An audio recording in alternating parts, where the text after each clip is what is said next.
Yes, sir. The Truth, episode 23, draft time. Special guest, Chris McPherson. Let's go. What's going on, everybody, man? And welcome to the very first episode of The Truth, where not all Eagle fans agree on everything. And this is definitely the spot where this shit about to go down. Oh yes, able. Oh yes, I'm stable. Oh yes, no label. Oh yes, you know me. I have only the best. I'm lonely, but damn, I'm going.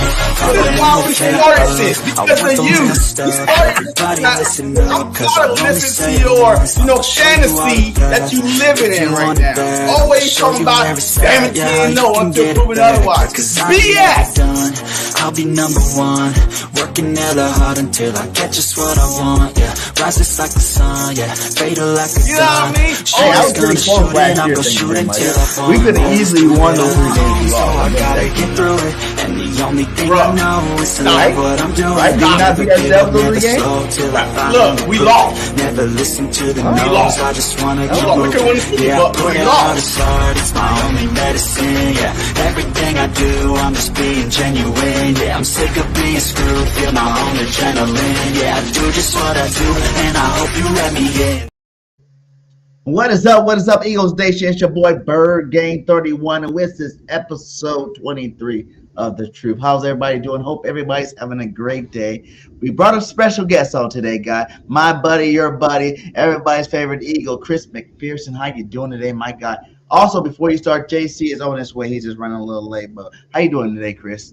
BG, excellent. Draft is just 2 days away. Can't wait to get things going. I wonder if there's anything special with the fact that this is episode number 23. I'm trying to think of the great Eagles rocking 23. Troy Vincent comes to mind right away. So obviously, he wasn't a draft pick, original draft pick of the Eagles, but nonetheless, Eagles got pick number 22 in the first round, 3 picks in the first 2 rounds. We'll see what they got cooking up their sleeves. So far this offseason, Chris, how has it been for you? How do you think Howie Roseman and the rest of these guys, Nick Sirianni, these guys, and put together the coaching staff and, the team, the offseason acquisitions that we have, like CJ back, White back to the team, a couple other guys we picked up there. How you like it so far? I think the biggest theme, there's a few of them. One, first and foremost, is taking care of their own, okay, with the guys like Mailata, Dickerson, Jake Elliott, Devontae Smith, all getting contract extensions, well-deserved. And, seeing the guys like Kelsey and Htch leave, knowing that there's a lot of leadership that's going to be lost in the locker room this season. But I'm looking forward to seeing the guys step up who have been here, who have learned from them to be able to have that opportunity to be able to take the reins, because you knew those guys weren't going to be here forever. And I think Htch has done a very good job, Kelsey as well, in recent years, of taking the young guys under their wing and showing them how to be pros day in and day out, so that, and BG, who's coming back for year 15, he's spoken about this, that he wants to leave things better than when he arrived here. And things have been pretty darn good since those guys have all been here in Philadelphia. So I think Howie Roseman, Nick Sirianni, the Eagles front office, they realize how special it is to be able to play for one city, this team, your entire career. And they want to show guys that if you put in the work, if you put in the effort, if you give the fans what they're looking for, we're going to reward you. And we're going to reward you pretty early. That these guys aren't getting to their free agent year wondering if there's going to be some contract issue down the line. The Eagles are saying, look, we value what you brought to the table. We project what you're going to do moving forward. We've seen the great things you've done for this organization. We want to reward you and keep you here for a long time so that you can put all of your focus on football. So that's from the contract extension standpoint. In terms of the new guys, and you mentioned some of them, the Devin Whites, Saquon Barkley, obviously, the Bryce Huff, those guys, and there's been so many new additions to the mix this year. I think the Eagles have done a great job of looking at this team overall and saying we need, even though they were good at running back, they were more than solid at running back. DeAndre Swift obviously was going to be a free agent, and he was a Pro Bowl back in his 1 year here in Philadelphia. They said we have a chance to get Saquon, who is one of the elite backs in the NFL and take that position to another level. And I think across the board, they basically said, we need to make sure that going into the draft, and this is something you hear most teams say this time of year, we just don't want any major holes. We don't want to project that it's obvious we're going to have to pick this position because we are so deficient at it going into this spot. So from a competition standpoint, from a depth standpoint, I think they've just put themselves in a great position where they can say, all right, let's get to Thursday night. Let's see how the board shakes out, and let's see who we're going to want to add to this team, who's going to impact things, hopefully in the short term, but mainly for the years to come. It's finding that strong balance in terms of winning now, okay, which Howie and Nick's only want to do, and then winning down the line, that you're not putting all your chips into the table for just one season. I agree with you full-heartedly. Let's start with the Hassan Reddick. Do you think that was more about money? You know what I'm saying? How do you feel about that whole situation? Or do you think Huff is going to be able to, fill some of those shoes? Not saying he's going to be ready, because I like to look at it like this. Reddick did, 11 sacks last year. Huff did 10 sacks. But Reddick played majority of the time. Huff played 47% of the time, like they say. Is that a disadvantage or an advantage? Because, he got the same amount of sacks basically less than half the time. So you can look at it that way and be like, hey, this guy could possibly, if you give him some more time, produce some more sacks there. Or you can look at it the other way around, where he wasn't good enough to even get that starter type time in New York. What makes you think he's going to be able to do the job here? To me, I think the Eagles realized the potential. Bryce Huff was someone they had targeted for day one of free agency, and that was very, very high on their wish list as someone they wanted to get here to Philadelphia. And I think primarily you're not just looking at the production he's had, but he's 25 years old. You rarely see pass rush talent reach the free agency market. The Eagles were lucky a couple of years ago with Hassan Reddick to get him, and he was an invaluable part of that team that reached the Super Bowl 2 years ago. The Eagles, I think, are looking at saying they wanted to get younger, more athletic at the position, and they're coming in this season with Huff. You have Nolan Smith, who, again, they drafted in the first round just a year ago. You still have Josh Sweat under contract. BG's holding down the fort. So we'll see what other additions could be coming down the pike. Some of these other linebacker hybrid guys that they've brought in might be able to fill that pass rush role as well. But I think basically the big thing here is I think they're excited about the potential that Huff brings to the table, the age, the production he's had, and still think there's room for him to grow. And they are ecstatic about Nolan Smith going into year two and making that year one to year two leap, where he just didn't get a lot of snaps last season. And I think that's something that a lot of people are wondering about is, could some of these young guys have played more last season so that you would know a little bit more about them going into this year? Maybe that's the case, but the Eagles are very high on those guys for coming into this season. And again, you have guys like Sweat, who is a Pro Bowl pass rusher, and what he brings to the table. And he's still only 26 years old. He's still very young, because he was very young when he came out of Florida State. And, of course, BG holding things down there, trying to make this more than just a victory lap tour for his 15th season and being able to go out on a high note. He's going to do everything in his power to make sure that he tries to get that ring like you have on your finger there, BG. Yeah, we get another one of these. Let's go. That's what he wants to come out of here. So, hey, what's up, Chris? Hey, JC, good to see you, baby. Thanks for joining the party, man. It's good to say. Good. Hey, long time no see, man. Of course. Hey, always nice seeing you, man. All right, so I don't know what kind of questions Bergen already asked you. That's pretty much the first one. Huh? So that was pretty much the first one, really. Yeah, you're right on time. You're right on time. So all right. So now with the cornerback situation, with Rodgers being reinstated, like we probably got around like maybe 8 to 10 cornerbacks on the Eagles roster. Is cornerback a top priority for the Philadelphia Eagles going into this draft?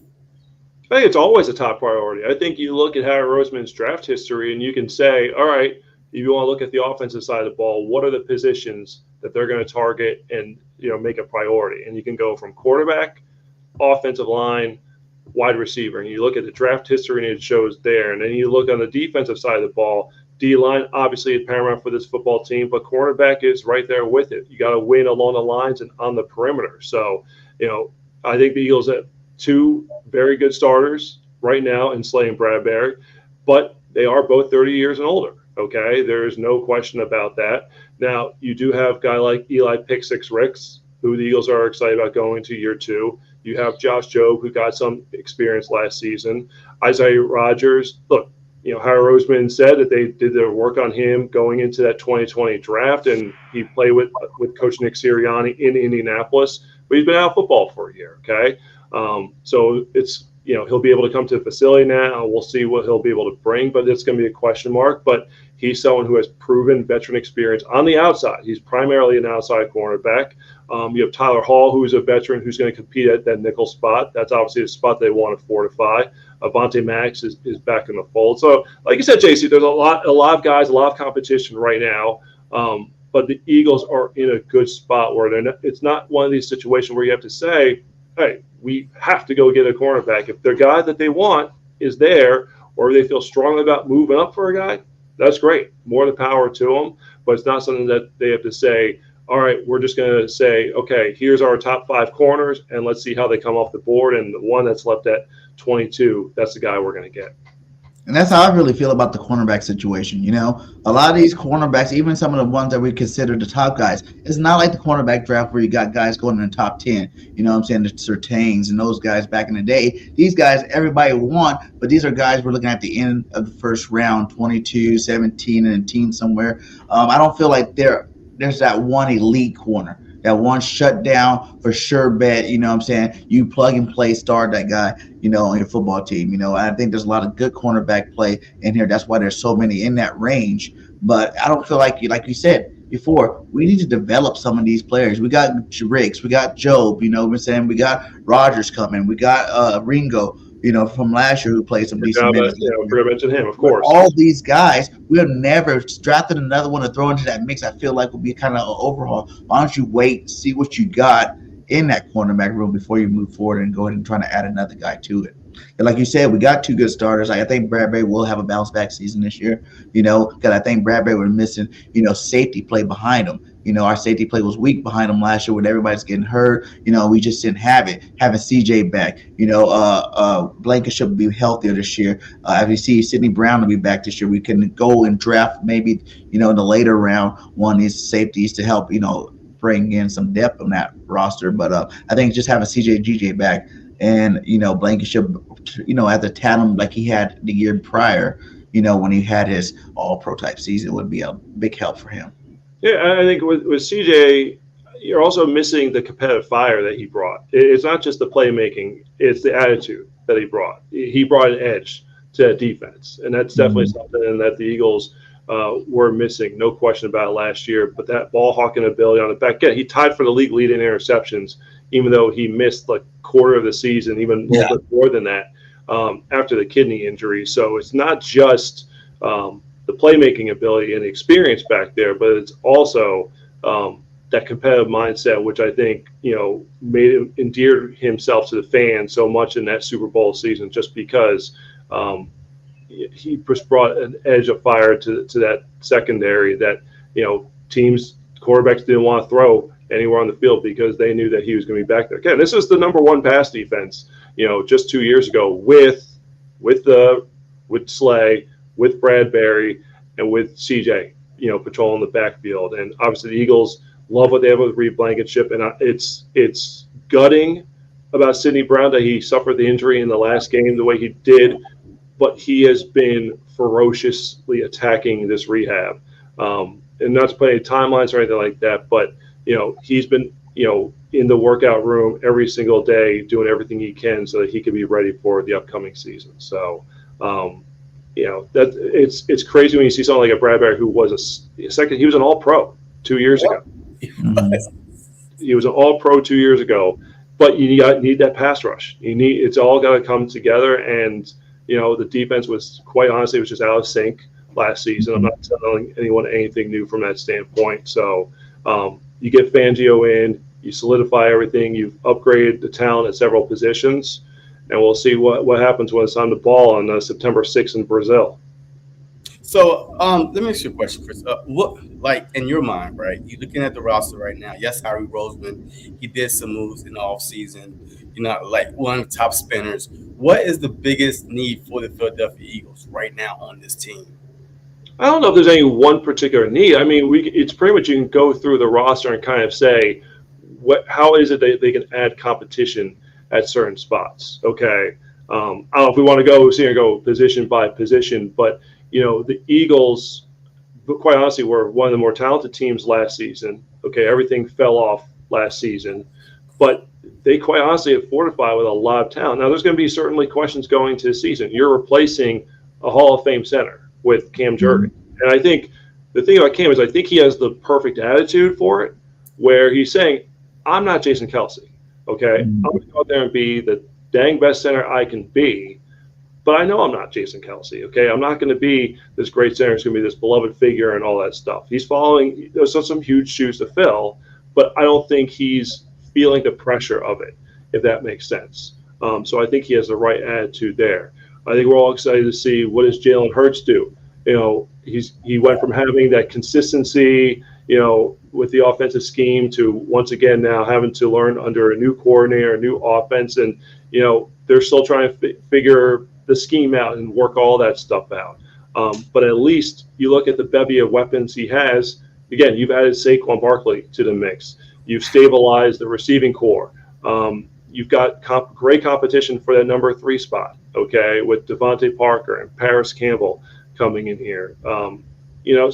Again, I think across the board they are quite solid, and I think that's, again, goes to show why they can go into Thursday night and this whole weekend and say, look, let's focus on the key positions that we want to address, not just for the short term, but for the long term, to make this football team better overall, because quite honestly, they've positioned themselves well enough that across the board, there's no one position that you sit there and go, is that the position that we need to address? No, it's like they can, even though they don't have to, they can line up and go play a game today, okay, and be right there with all the best teams in the league. So that's why I think in some ways this is such a draft of intrigue, whereas the last couple of years they'd hire draft picks and you're kind of like, all right, you kind of had a good sense of where they were going to go. You don't really have that right now. Yeah. What do you think about this whole thing? You talk to Jaylen Htch. You hear him talking about he wishes he had more consistency with the offensive coordinator. The quarterback's coach, because it's changed so much. I think under Steichen it was only 2 times. That was the first time his whole career he had back-to-back coordinators. Everybody's talking about if Kellen Moore is this guru, to put this offense where we need it to be this year, then he's probably going to get plugged next year. How do you think that, really wears on a Jaylen Htch? Because we've seen him, it seemed like the first time in any system, it's not that he plays horrible, but he's not his top, actually we've seen when he was in back-to-back, same system. Do you think that's going to carry on to this year where he might struggle a little bit since it is a new system? Or do you think he can, hit the ground running because he is a vet now, he is a pro now, and he should be able to handle it? Yeah, I think you bring a great point there. The fact that he is still, even though he is a veteran and we look at him as this stoic leader, he is still only 25 years old in his own right.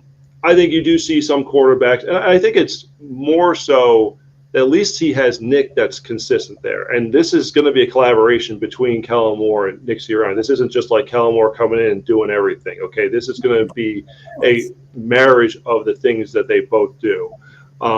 If you were to talk about the head coach, if it was like a defensive head coach and the offensive coordinator was swapping out every year, I think that's a lot more dangerous. But, when you think of the really good quarterbacks in recent history, look at the guys who are at the top right now. You could just go to the guys who won the last 2 Super Bowls.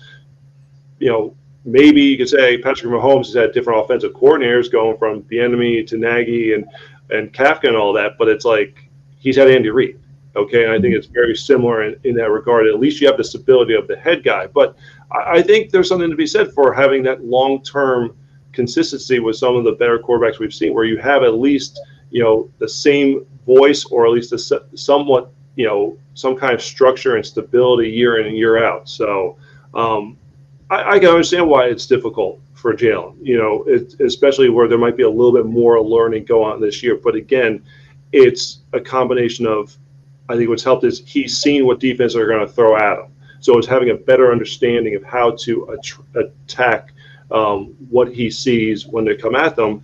And I think a big part is going to be looking at what happened with the offense late in the season and figuring out, okay, Kellen, what can you bring to the table that'll help us mitigate some of these issues that we've had and try to work through those. So, I think it's just trying to help scheme things open for the receivers to make their lives a little bit easier. That's not say, hey, AJ, I'm going to need you to go win a jump ball. Hey, Devonta, just go win one-on-one, against Deron Bland on a comeback route on a, along the sideline for a touchdown. Like, let's find some ways that we can maybe incorporate a little bit more motion and, get some guys some free releases and, get some easy options there. But again, he has largely the same cast, and you've added a Saquon Barkley. Now, again, there's going to be a difference going from Kelsey to Jurgens, no question. There's going to be some change with the offensive line.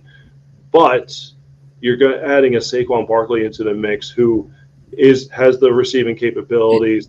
He brings everything. And I think I don't even know if it's a surprise per se, but hearing all the guys talk about the leadership aspect that he's brought to the table, that it's not like he signed the contract and he's like, all right, I've made it. I'm going to check in here. I'm good to go. Like we've seen sometimes when the guy signs from a division rival and it's like, it's not quite the same. No, he's brought the competitive fire to the workouts early on, and the guys have taken notice. Like, I'm not going to be shocked if he's one of the captains, this upcoming season with, with the leadership that the guys have talked about he's brought to the table so far. So it'll be interesting to see from that standpoint, but he's helped set the tone so far in the early part of this offseason program. So that's been big there. But, I do appreciate and understand what Jaylen Htch is coming from, but I still think he is still a young quarterback. We look at some of the guys, we talk about some of the guys who have been in the league for 2, 3, 4 years longer than him and haven't accomplished as much, but maybe have had some more stability. And, Jaylen's been able to do what he's done, back-to-back Pro Bowls, runner-up in MVP, taking the team to the Super Bowl, 3 points shy of the title. Yeah. And with everything that's gone on around him to this point. Yeah, like you said earlier when we talked about even adding Saquon, do you think, and for his career, like you said, he is showing that he is that leader right now. You think for his career, having the line, the skill position, the quarterback that they have on the Eagles, that we can see Saquon finally take his claim as being the number one back in the league?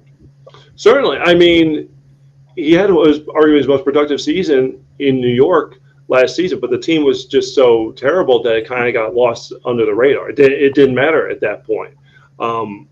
He's not going to – it's like you say, okay, well, who are we going to take away from the offense? All right, you're saying we got to focus on taking AJ and Devonta out. Well, okay, then it's going to open things up for Saquon.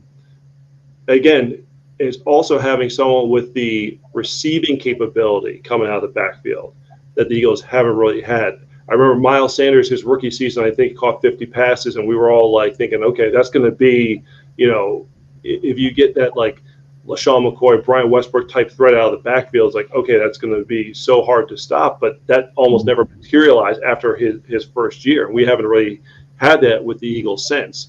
Saquon brings that to the table. I mean, he's a triple threat from a running back position because of his pass blocking, because of his running ability and the receiving ability. So, again, he can be the guy if you need him to be the guy, but this offense doesn't necessarily need him to be the guy because you've got everyone else that you got to feed. And we forgot about Dallas Goedert, who I think kind of gets a little bit lost under the shuffle as well because everyone talks about how great AJ and Devonta and you're bringing in Saquon. Dallas Goedert is still very much a pass-catching threat in this offense as well. So it's one of those it's almost you're going to find out how good an offensive coordinator Kellen Moore is, because it's like, okay, you got all this talent. How are you going to make it all work? So that'll be interesting to see how all of that aspect comes together. But I think definitely you mentioned the aspect of, like, can we see Saquon as best? No question about it. I think the Eagles knew that, again, they've been able to make Miles Sanders into a Pro Bowl running back. They made DeAndre Swift into a Pro Bowl running back with the offense, the offensive line, the scheme, all that. What if we put in a guy who has that number 2 overall, draft pick type talent and put him in this offense and see if we can take that to another level? Does it change the dynamic, run first, pass first, or do you think they're going to finally go back to running first like you need to set up the pass? It's still going to be pass first. I mean, that's pretty much what you're seeing from teams around the league. I don't think that aspect of it changes. I think it's just so much more difficult for defenses to be able to put their finger on what are we going to be able to stop week in and week out. That it gives you, if you say go into this game, all right, well, our plan is to attack this part of the field and take advantage of this matchup, but that doesn't go well. You got something else in your arsenal, your bag to be able to rely upon to say, all right, we can be able to offset that. You're just trying to mitigate as many potential ways that defenses can shut you down.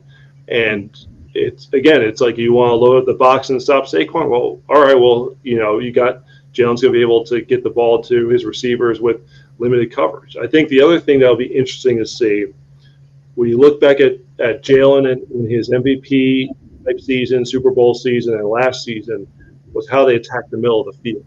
That's going to be one of the big things to see how can they exploit that area of the field, because pretty much it was like, okay, AJ and Devontae, let's win outside the numbers. It's like, well, that works sometimes, and I think they maximized it to what they could, but it's hard to win in a sustainable fashion from that standpoint. I think that's one of the things that caught up to them late last season when the wheels kind of fell off. So I think that's the other thing, is not just how you're going to incorporate Saquon, but all right, let's take a look at Jaylen. What are some of the things that he did well in that MVP year? What are some of the things that were missing last season? I think the ability to attack the middle of the field, and maybe that's where you're loading up to stop Saquon, and that's where Dallas Goedert takes over. Whether it's the scheme, however it is, they need to find ways to get Jaylen options in the middle of the field to take advantage of that this year. So, real quick, on the defense, right? So I know we brought in Vic Fangio, but there's a lot of people that's still a little concerned because they were saying that we already had that type of defense with Sean Desai and Jonathan Gannon. How much different do you see this defense is going to be under a Vic Fangio, the guy that I guess that developed this type of defense that other people is trying to run? We got the chef itself, not no sous chef, but this is the chef himself. So how different do you see this defense running? I think the biggest thing is, can he maximize the talent and make everything cohesive? And I think that's a big thing that was lacking, where you look at the run defense from being able to play the gaps. I think the pass rush was out of sync. In terms of what you're going to see in the coverages, they are going to be similar to what we've seen in the last couple of years. But we've seen that be successful. We've seen it work, certainly at times. It's not like that it doesn't work. But I think that's just the philosophy that Nick Sirianni likes to have out of his defensive coach. But I think having someone who, again, and to your point, Jason, it's a great one, that it's not the guy who learned from, it's the guy who is the one who's developing and has evolved it over the years. It's not going to be the same as he had done, 20 years ago. He's obviously followed the game and seen how it's developed in due time. So I think what they've done a good job is stabilizing the talent at all three levels of the defense. A lot of people talk about linebacker, and they're still very high in Nakobe Dean. Obviously the injury thing is going to be something to watch with him. But you've got Devin White, and, I love the quotes from Nakobe. It's like, well, can you play the Will? Is he going to play the Mike? And it's like, we're going to go ball. All right, we're going to go ball. We'll figure out wherever you put us, we'll ball. I mean, they haven't gotten that far into, the coaches aren't at the point, until, next week where they can start meeting with players and stuff like that. It's still the very early ramp up weightlifting session of the offseason program, just getting things going. But, Ben Van Sumeren was someone who stepped up late. It showed that athletic ability and was able to make plays. And again, you brought in some of these veteran guys who have played in the league, have played in some big games, who I think are good fits for what Vic Fangio wants to do. Wants to be hybrid, wants to be flexible. And I think he's brought in some pieces. The Eagles have brought in some pieces that will be able to help him be successul from that. Not just from a talent standpoint, from a depth standpoint as well. So that's going to be a big thing to watch. But I think the biggest thing is the cohesion between the pass rush and the pass coverage was just off last season, and that's what caused the defense especially down the stretch, it just cost the defense too many times, and it got to the point where it's almost like you went into the games knowing, all right, if the defense goes down, gives up a touchdown on the first drive of the game, it's just you felt the snowball effect going to happen, and that's what you were seeing in these games late in the season. So I think from obviously the respect that Fangio is going to have, the leadership that he's going to bring, the experience that he's going to bring, the understanding of the scheme, find the ways to maximize the talent. I think it's going to be the right across the board. It's going to allow Nick to obviously, be focused on, everything as a whole, but he can obviously focus more on the offense and know that the defense is going to be in solid hands. Someone of Fangio's help running the show there. Nice. Do you think the Eagles are going to go back over to the offense? Do you think that the importance of a third receiver, even though we do got a Dallas Goedert, is important for the Eagles? If you look at when Kellen Moore was coaching of the Cowboys, Gallup had 1,000-yard seasons there when he did have, he's coming in the slot when he had Lamb and Cooper over there. Do you think having that third receiver, and do you think that guys on our team, out of Parker or Campbell, one of these guys, or do you think the Eagles will use a high draft pick and really solidify that position, considering the previous years, Kellen Moore's really used that third receiver? Yeah, I mean, obviously wide receiver is very important for the team. I think what you've seen with Campbell is someone who they liked going into that 2019 NFL draft. He has that speed element that, they lost with Quez Watkins. Quez Watkins, who showed so much promise early on, was just inconsistent these last couple of seasons. And, so he's off with the Steelers right now.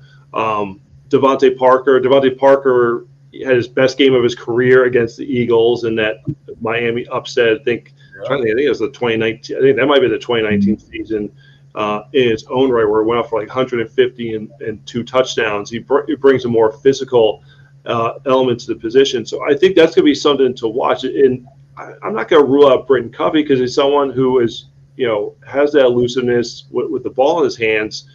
What happens if he gets some more looks in there? So the other thing is going to be, do the Eagles maybe say, okay, if Campbell or Parker, let's say, stabilize the other outside position with AJ, could you see Smitty move around more? And with that route running ability, with his ability to get maybe free releases off the line out of motion, do you utilize him in that element to be able to free him up to get some touches there? So I think there's a lot of options here for Kellen Moore to play with. And to your question, could another receiver be drafted? I certainly wouldn't rule it out because I certainly understand the depth. And you say to yourself, okay, you do have a lot invested already in the position. You have AJ and you have Devontae, both locked up, both commanding premium money at their positions, but at the same time understanding how important it is and trying to give Jaylen Htch as many options as possible. But at the same time, you're looking at this offense now and you've got, 2 top-tier wide receivers, arguably the best wide receiver duo in franchise history. You've got running back. You've got a very good tight end. You've got a top-notch offensive line. There's already a lot in store here. But definitely you don't want to get to a situation where if you were, like we saw at the very end of last season, AJ or Devontae gets hurt, who's going to be out there for you at the wide receiver position? So the Eagles definitely want to make sure that they're covered in that regard. You like any of these young guys? Because we're not going to get none of the top ones. Obviously, we're not getting Marvin Harrison Jr. We're not getting the dude from Washington. But what about some of these guys? Because I went to Senior Bowl and also seen some of these guys like Brendan Rice to get Jerry Rice's son in here. What I'm saying, who had a great year, a great season with USC. Get Lab McConkey. Get McCaffrey's brother, Luke Wilson over here. Luke McCaffrey over here. Like, get one of these caliber guys and throwing them in by using like an early draft pick on them. We'll see. I don't really have any preference, so we'll see what the Eagles bring in here. But no, I'm completely open to if they feel like that's the best way to utilize the resource here and just add more weapons to this offense and say, Jaylen, let's go get 40 a game and let's go do this. So certainly wouldn't shock me again, because again, you look at the amount of receivers Howie has been willing to use draft capital on. It's not a position they shy away from. Okay, they've got some very good ones in the house right now with AJ and Devontae, both taken care of, both being paid among the best at their position, and deservedly so. And I think both guys just have the right mindset too, because AJ's a dog, you know. Yeah. I mean, a lot of the comparisons to T.O. from a playing standpoint, I mean, I just admire what T.O. did in that 2004 year when he was here, how he was just a freaking Adonis and just an absolute beast on the field. I mean, AJ's the first player since that we've seen anything remotely close to that. And Devontae, you know, all the talk about him coming out of that draft after he won the Heisman was the size, you know. And I was listening to his introductory press conference, and the second question was, well, how much do you weigh now? You know, it's like, and like, you know, nobody's asking that anymore. Yeah, said he weighed 190. I doubt that. No, I don't think anywhere close to 190. But regardless, nobody's asking that question now because he's missed one game. And honestly, if that game, that end of season game against the Giants, was a playoff game, I think Smitty finds a way to play. That's just the type of gamer he is, and he's won as a receiver in every way possible. It's not like he's a guy who has to be, you know, manufactured touches for. You know, he can go out and win one-on-one. He can win along the sideline. He can win contested balls. He can win with his route running ability. He does it all from the position because he's such a great route runner, and he has tremendous body control and terrific hands. So that might almost be as impressive, if not more, because I think you look at the size and say, how's this guy going to win at the next level? The thing is, I think he helped open the door for some of these younger receivers coming out to say, well, if that worked with Devonta Smith, maybe. And again, Devonta Smith, and in some ways, Devonta Smith blossomed later in his college career, even though he had that big national championship winning overtime touchdown early on. But typically, Waddle. Yeah, Waddle and obviously because of all the receivers that are coming out there, no question. But still, typically guys that don't emerge until like their senior year don't typically translate as well to the next level. But probably because he was in that Alabama room with all those great wideouts, that's like, okay, you know, Judy, Ruggs, and you mentioned Waddle, all those guys, like, all right, that's probably why it took him a little while to develop, because he looked at the competition in front of him, and it's like, those are some first-round tier caliber guys right there with him. So, but, I mean, getting back to overall, it's Eagles are very good right now at the wide receiver position. But, again, that's why if you were told me, you know, outside of specialists at this point, you know, the one thing maybe is, do they have an eye on someone who maybe is a kickoff returner? Okay.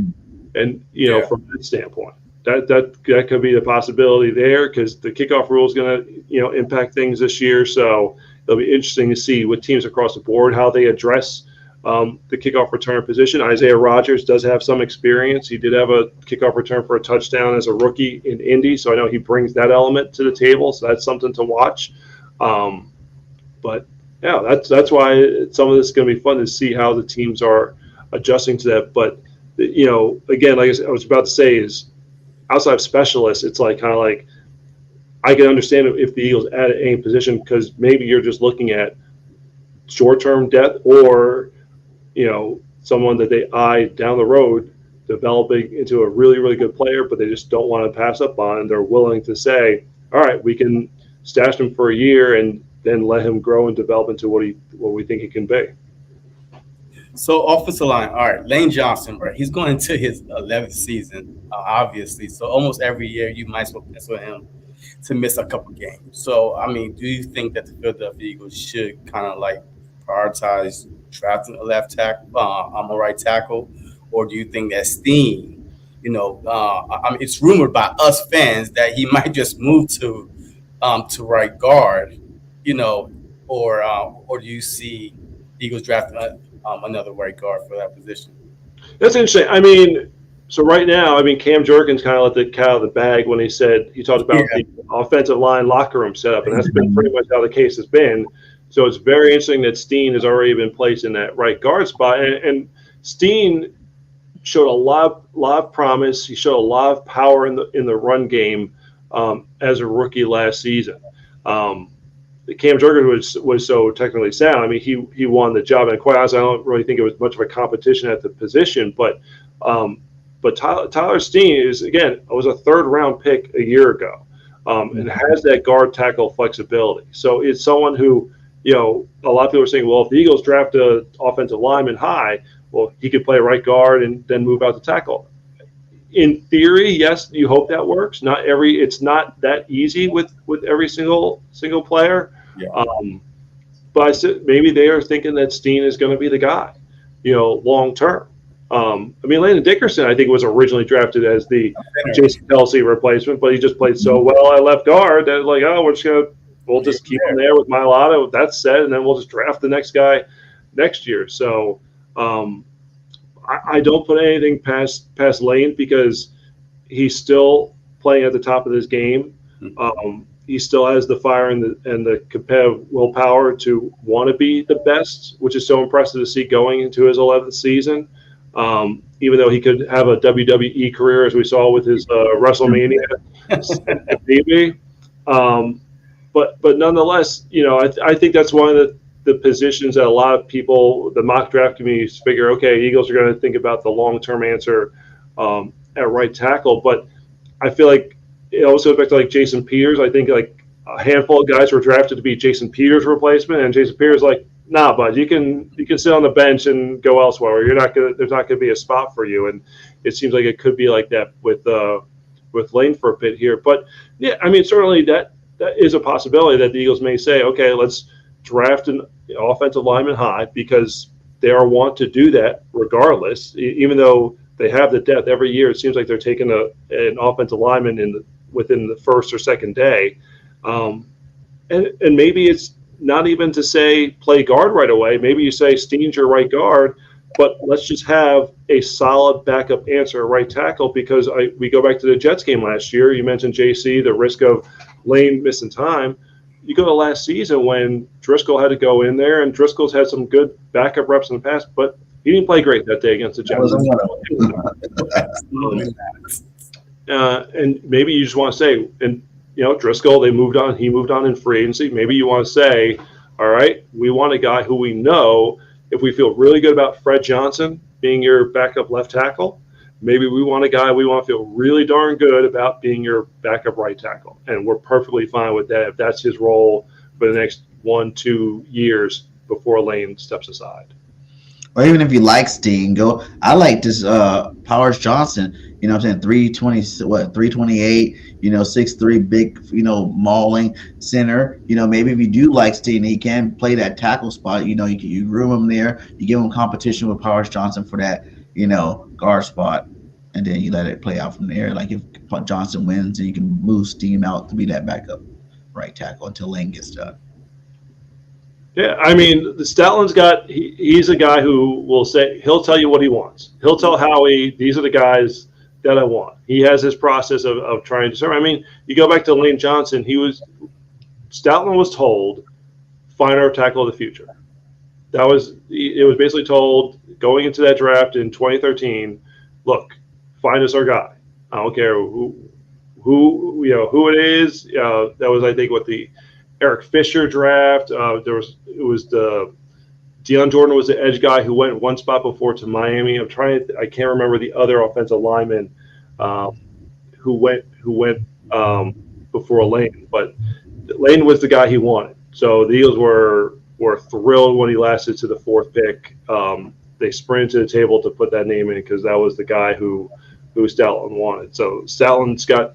And that was Statlin's first year with the Eagles. That was the first draft with the Eagles. He came with Chip Kelly. So if you think he had that kind of sway then, think of what he's got now after developing the guys that take a guy who never played and is now doing a goodwill tour in Australia, touting his love of the game of football and what it's done for him and his family. We got legacy in this draft. Are there any legacy members you want to see join the Philadelphia Eagles? You got Jeremiah Trotter Jr., which I really love, and I think he's one of the top linebackers. I think we can get him in the second round for sure. He should be there, or even if we can maneuver to get a third round pick if we don't get him in the second, somewhere in that range. I think that's probably where he'll go, probably like late second or early to middle third, or even like Vondresweat. No one's really talking about Josh Sweat's brother is in this draft, and he's a really good DT over there in Texas. You know what I'm saying? He had some really good year this year. He had a great Senior Bowl. He was getting double teamed every single practice I seen him in when he was down there. And, you know, that'd be his brother. We have two brothers on the same defensive line playing at the same time. That'd be pretty cool. Yeah, it tells me how old I am that I was covering Jeremiah Trotter's dad. And you know, that this has hit home in recent years with Runyon's kid who was drafted a couple of years ago. I think in 2020, Asante Samuel Jr. was drafted a few years ago. Like, yeah, I mean, those are the guys that, you know, when I was first covering the team, those are the guys I was covering. I'm like, now I'm covering their kids. That tells you how old I am. So that's more of that than anything else. I mean, the Trotter story. What's that? You don't look a day over 20. Thank you. Thank you, JC. Appreciate it. But I mean, the Trotter story would be outstanding, because I think it's, and Howie touched on this, it's those guys grew up here and they know what it means to play here. Okay, so they know that you're not giving no lackadaisical effort. Jeremiah Trotter will take his son out and make sure at halftime. He will make sure he lets him know that you're not going to wear that name on the back of the jersey. You're not going to have your dad be in the franchise Hall of Fame and go up there and stink up the joint or give any kind of half-hearted effort, knowing what these fans deserve. So Trott's one of my favorite guys I've covered throughout his time here. The time here with the Eagles, and it would be a phenomenal story. It would be a phenomenal story to have his son come here. The only thing that you would caution against is playing at a position that is such under the microscope right now for fans that they will look at him and think that he's going to be the answer, and it's like, yeah, you're almost expecting him to come in and walk on water on day one, and magically zap the quarterback to fumble the ball away every time they take a snap. And you would just caution for these unrealistic expectations to get out of hand if they were to select them. But I feel like Howie did it right by getting a guy like White, who was a former All-Pro. You know what I mean? He was like Defensive Player of the Year or something like that. Just a couple years back, this guy is a stud. Yes, he had a down season last year, but I feel like, in a new organization, contract year, he can come out and ball out and be that All-Pro type linebacker again. When you're an All-Pro linebacker, it's not something you lose. You know what I'm saying? You don't lose the talent. You might have a certain situation that make you not play as well. I don't know what was going over there in Tampa Bay, but I feel like he's going to go back to that. So now you got him. You got your guy, Dean, that you want to come out, and you've been hoping would play good. So if he did have a Trotter come in, it's like he's a third backer that you're looking to perform, because you're expecting White to perform, to his old ways. You're expecting Dean to come out and do something. And now you got a guy like Trotter that can come in and just kind of like just throw that axe around. Yeah, no, BJ, I think that's a valid way to look at it. I mean, Devin White's a heat-seeking missile. Okay, yeah. And the athleticism is still there. I think the Bucs, when Devin White was sidelined last season, they were getting a little bit more consistency, and I think that's what caused White to kind of fall out of favor. And I think White was hopefully to an extent humbled by it. He talks a good game. Okay, when he had his introductory press conference, you weren't thinking he's lacking for confidence whatsoever, but you're hoping that he was humbled by what happened last season. But this is a guy who was an anchor of a Super Bowl winning defense down there in Tampa Bay. He brings the leadership credentials. Him and Nakobe Dean, from a leadership standpoint, are going to be phenomenal on that side of the ball. So that aspect of it is going to be great to see. And maybe you're right. Maybe you bring in a Trotter, and then it's okay. You don't have to be the guy. But we know how the storylines are going to get handled if all of a sudden you're drafting the son of a franchise Hall of Famer who plays marquee position that fans love so much here in Philadelphia. What about Vondresweat? How about that, to have both of those guys on the defensive line this year? Plus, we do need another defensive tackle now that Fletch is gone. He's a big mauler type. nasty defensive tackle. I think him and Murphy both were great at Texas last year. They say Murphy's more of your sack getter guy, and he was more of the run stopper guy because I think he's a little bit bigger than Murphy. How would it feel to, how would you feel about, bringing a guy like him in? I mean, I would love the storyline. I think the forgotten guy at defensive tackle though is Milton Williams.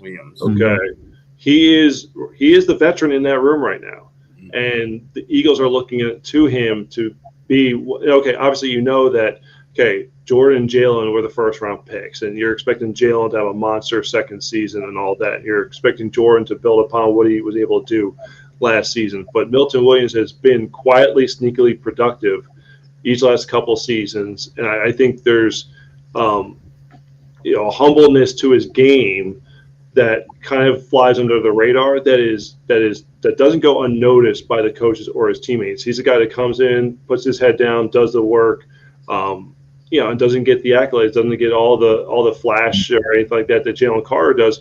That's fine with him. But I definitely think there is a respect in this organization for what Milton Williams does bring to the table. So, Fletch was still playing very good last season, but he was not, 2016 to 2018, all decade, Hall of Fame level Fletch last season. But he was arguably one of your most consistent starters on that side of the ball. He was still a very good starting quality defensive tackle. The problem is we think of Fletcher Cox as being here, and maybe he was like, just a step below that, but was still really, really an important part of this defense last season. So, I think you have a really, really solid three, and if you want to bring Josh Sweat's brother into the mix, you have a great storyline there for me to write about. But so it's I think I forget where I read this, but you look at what those top defensive tackles are getting paid, and it's like it's so hard to find those elite guys. Okay, it's hard to find those guys at the top of that list. Whereas there's a little bit more depth when it comes to the edge rusher position. It's really the depth the depth is stronger at the edge when you talk about the elite guys. But if you want a quality defensive tackle, that's why the Eagles prioritize getting Jaylen Carter. Okay, the Eagles, I think, basically woke up last year on night one of the draft and said, we're coming out of this with Jaylen Carter, come hell or high water, and we're finding a way to make it happen. Now, some of it I think obviously was figuring because of what happened off the field, he was probably going to slide a little bit, but Howie Roseman was going to find a way to make sure that Jaylen Carter was wearing midnight green by the end of that night, because they know what having an elite player at that position is going to do. But you still have to have solid options, and that's what you have with Jordan Davis. That's what you got with Milton Williams. So, again, premier position the Eagles will prioritize, and wouldn't be surprised to see them add depth there. But they have three very, very good ones, even after losing someone like an all-timer in Fletcher Cox. All right, my last question for you is Nick Sirianni. A lot of fans wanted him gone after this past season. Not me, but this guy over here. A lot of fans. And it's understandable because he doesn't call plays. People say he doesn't call plays. What does he do if you don't call plays? And now you bring Kellen Moore, to run the offense. How much input does Nick Sirianni I'm going to have into this offense, or is it just straight Kellen Moore and I guess the rest of the offensive coaches? I mean, he's still very much involved. This isn't like Kellen Moore come in and we're just going to give you the playbook and you can call what you want. Nick Sirianni has an idea, a formula, for a vision for how he wants the offense to look, and he's going to work with Kellen Moore. And obviously, Kellen Moore's not taking this job if he's not going to be able to put his imprint on it. Okay, there's no question about that. But Nick Sirianni is also sitting back and just saying, we got to, giving you the keys, and we're going to let you ride here. Nick, I mean, there are several coaches who are in similar roles to Nick Sirianni that they don't have. They're more CEO types. Okay. Think about the jobs you have. Does your CEO do every single little thing in the organization? No, he makes sure that everything is running at a high level. He's making sure that, you talk about the framework, the architecture of the programs that are being designed, the practice schedule, all that thing. there's going to be a revamping this year. Okay. And even you could tell from these early like workouts that the guys are doing on the field, things seem like they're already a little bit tougher than last season. So there's definitely going to be that semblance here where I think the coaches saw this team drop off the way they did in the second half of the season. I know a lot's been made about the practice schedule and keeping guys healthy, and there's certainly validity to that, but I definitely think there's also something that the coaches say, we need to get back to football. We need to get these guys in position to be able to play this long stretch, because we're not going to look to say, oh, let's get to February one year and, okay, say the next season, oh, well, things didn't go right. They want to be playing into late January and February every year. So that's all coming under Nick Sirianni. So he has to have the vision for not just the offense, and obviously he's very much invested in the offense, and that's what wins in the NFL, and that's obviously so uber important. That's what he was brought here for. But it's really his vision for how he wants to run this entire franchise, because, again, Howie Roseman, okay, look, Howie Roseman selecting the players. He has his hands all over that.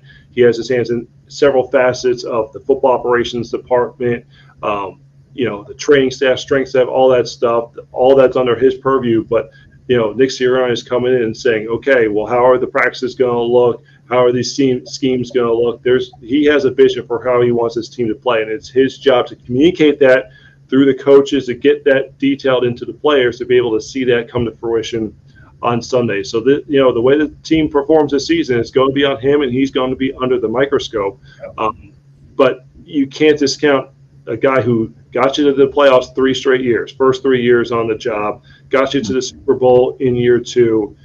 I mean, I forget what the winning percentage he had going at one point, but he's still the winningest head coach right now in franchise history. So certainly, okay, it's like, well, he's had the talent.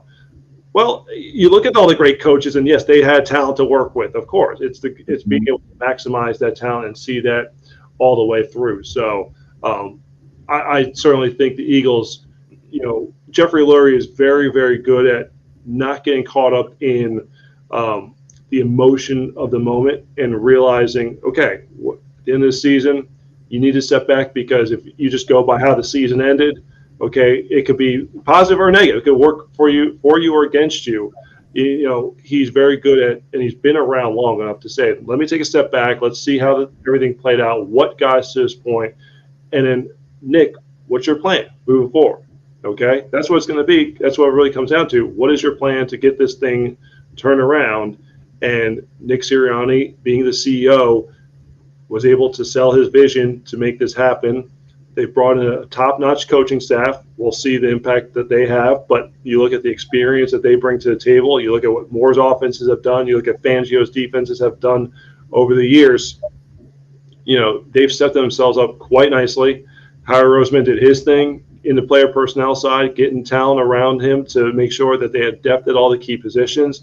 We'll see what they come out with on Thursday night and this weekend in the draft. But, I think the Eagles certainly made the right decision, because if you get to a point where, Doug Peterson was fired just a couple of years after winning a Super Bowl, Nick Sirianni is out the year after taking the team to the Super Bowl, there would start to be a lot of questions being asked, a lot of questions about the stability, and you start to get to a point where, like, who's going to want to come here knowing that I could get to the playoffs in 3 straight seasons. I can get you get MVP play out by quarterback and get you on the cusp of a Super Bowl in the second year, and I'm out because I won 11 games and made the playoffs. Like, it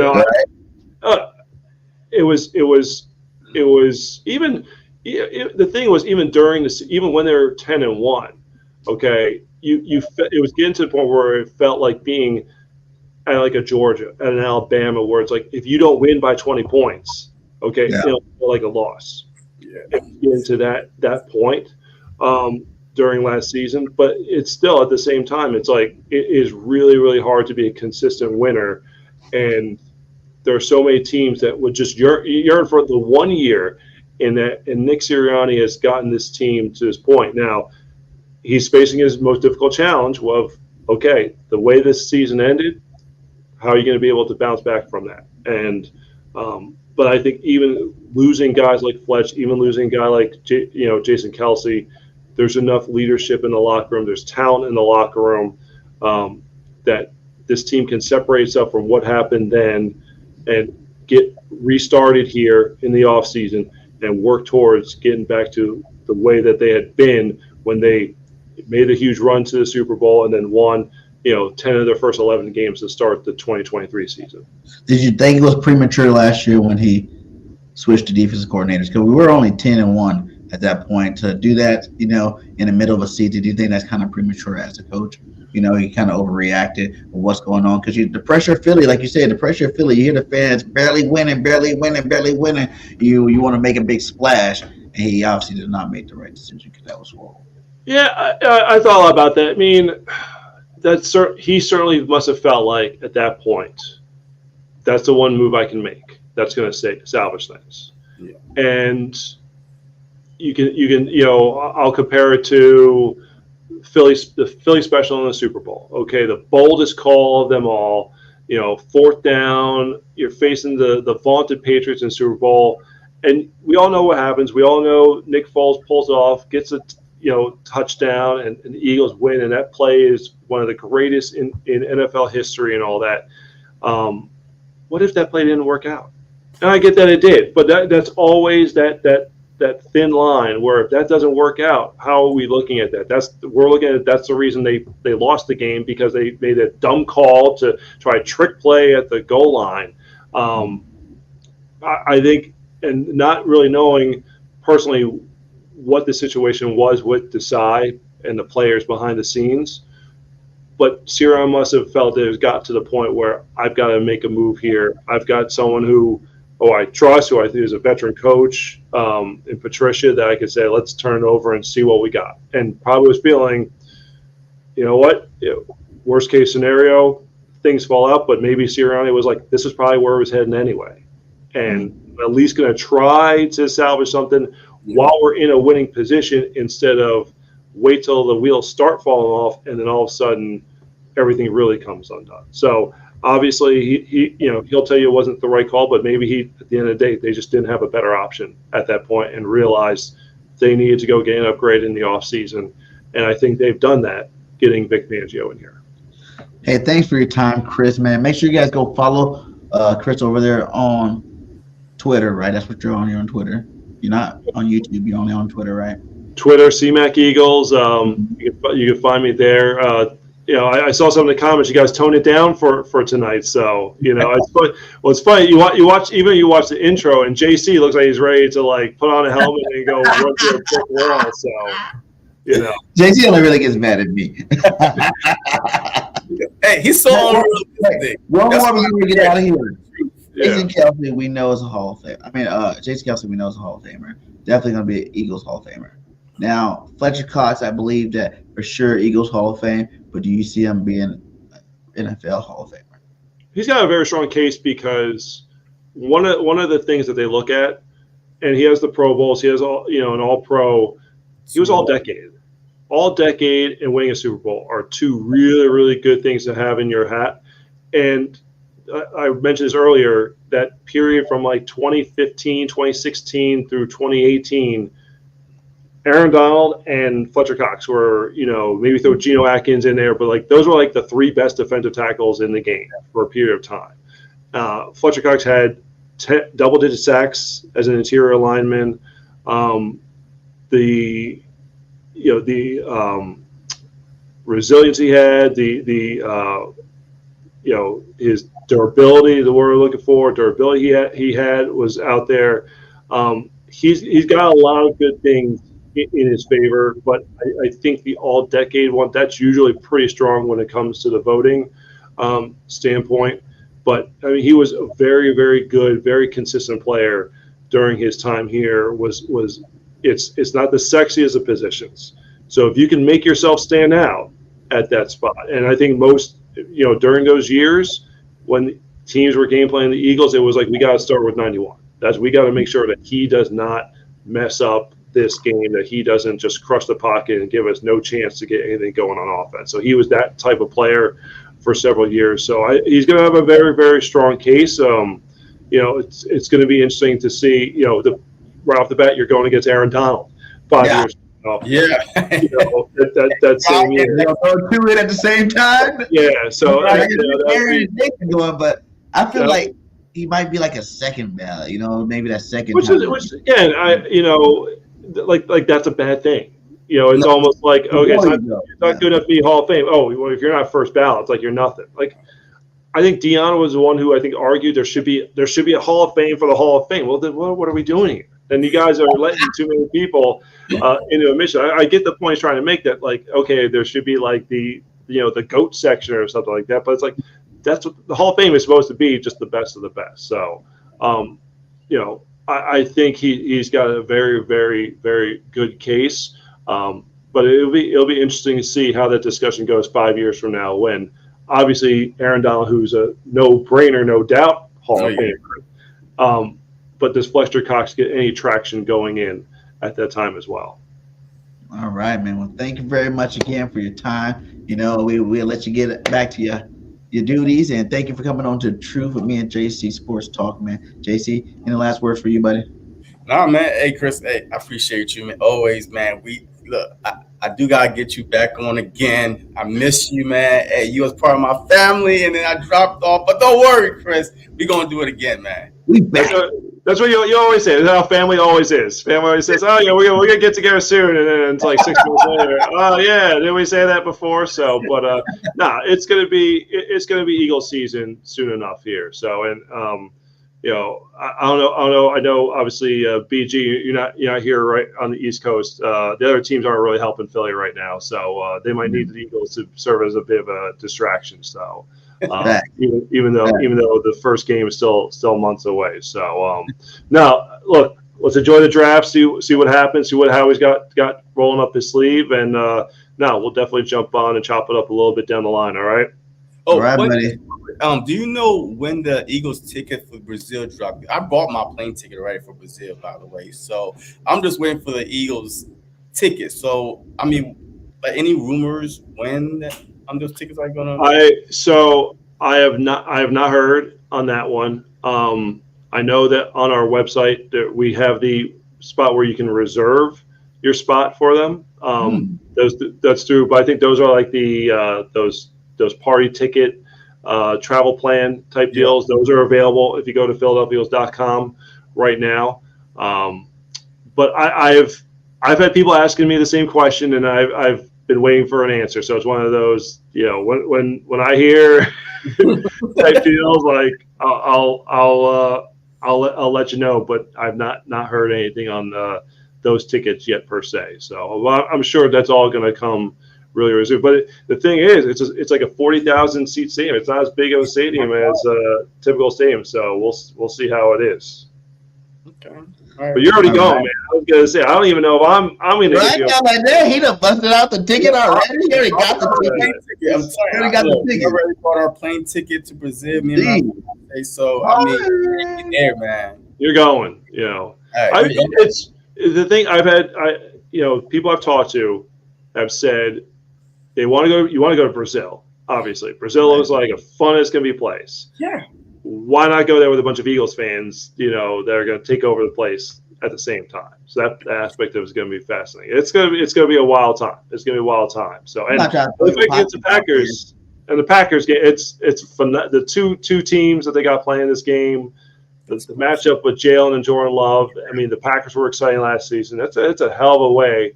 Friday night football to start the season. So it's insane. It's insane. So it gives us something to look forward to. Ridiculous prices right now to fly there. Not really. Nah, not really. It's just like, do you want to sit comfortable for 13 hours plus, or do you want to sit like with everybody else like this? Comfort. I'd rather be like that. Hey. Slow. G-A-G-L-E. All right, guys. Hey, we will be covering the draft. We will have a call-in on our draft this Thursday night. Make sure we're going to do a special episode of The Truth Draft Edition. We're having a call-in show. Make sure you guys tune in. I'll be at work. JC's going to start off the show, but I'll definitely be there. And we're definitely going to watch together and see who the Philadelphia Eagles bring in. Because I got one guy that I want, that's Latu from UCLA. Hopefully we can get him somehow. But other than that, you know what I'm saying? You guys have a great rest of your night. Thanks for joining us. And hit that like, hit that subscribe. Go around to all destinations, hit that like, hit that subscribe for us. And fly, Eagles, fly. Go Birds. Go Birds. And we out. Peace. What's going on, everybody, man? And welcome to the very, very, very, very first episode.